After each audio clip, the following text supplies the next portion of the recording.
Lahat gulat mga idol sa ending. Grabe yung duelo ni Nikola Jokic at ni SGA. Legendary duel ng 2 MVP candidate. Game 5 sa Oklahoma naman ng aksyon mga idol, Denver Nuggets versus OKC series. A great start para sa home team. 12-2 run to start the opening quarter. Nakarecover din kaagad ang Denver Nuggets na nagpapainit pa lang back-to-back and one opportunity kay Aaron Gordon at kay Nikola Jokic. Chet Holmgren, ang 7-footer big man, malagard mga idol, ang bilis sa pag-drive niya sa play na to. And they cut it to 4. Holmgren!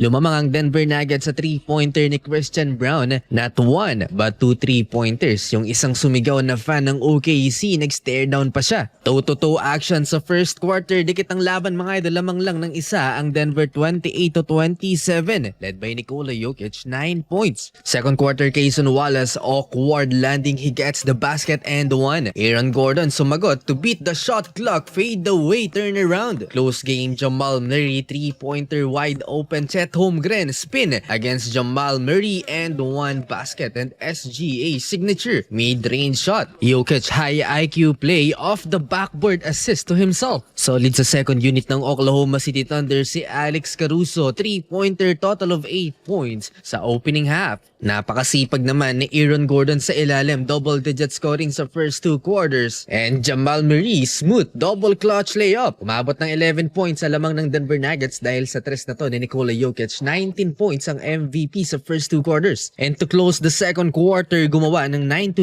run ng Oklahoma City Thunder para muling idikit ang laban. 56-54, 2-point game mga idol. Third quarter, MVP versus MVP, SGA to tie the game at 76, and Nikola Jokic top of the key 3-pointer to answer, and Chet Holmgren to Isaiah Hartenstein, dunk and one. Sa depensa naman, Hartenstein again, supalpal sa Aaron Gordon, napakalinis nun. Nagpaparamdam si Jamal Murray, corkscrew layup against Chet Holmgren, the 7-footer. May malupit ding sagot ang superstar ng home team. That's a great layup by SGA over Jokic. Battle of 2 Canadian guards mga idol, SGA versus Jamal Murray. Kung mainit na ang 26 years old guard ng home team, mas higit pang mas mainit itong si Jamal Murray. Back-to-back 3-pointers and fade away jumper to beat the shot clock mga idol. Pinapakita niya ang championship pedigree sa mismong home court ng Oklahoma City Thunder. Nagparamdam din sa Aaron Gordon, isang dosena na ang inahabol ng OKC,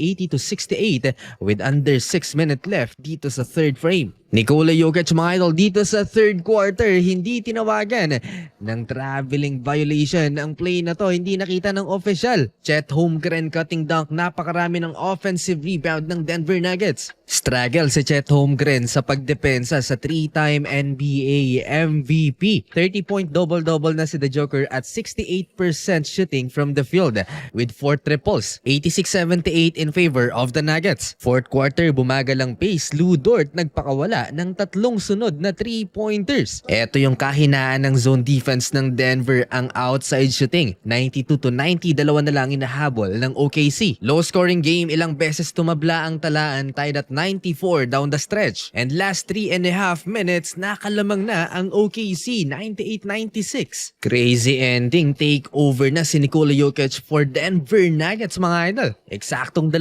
minuto ang natitira sa game clock, SGA and one step back jump shot. And for that time, Nikola Jokic again, one leg, 3-point basket from top of the key. Pirouettes, tosses it up. Oh! Joker's wild! Lahat gulat mga idol sa ginawa ni The Joker. Naitabla niya sa 103 ang talaan. 5v1 dito sa crunch time. Jalen Williams with big shot, cold-blooded 3-pointer. Dort, extra. Williams on the way.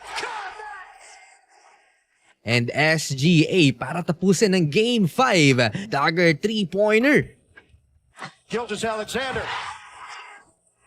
What a game mga idol. Nakaligtas ang OKC Thunder. 3-2 na ang series. Lamang na ang number 1 team ng NBA.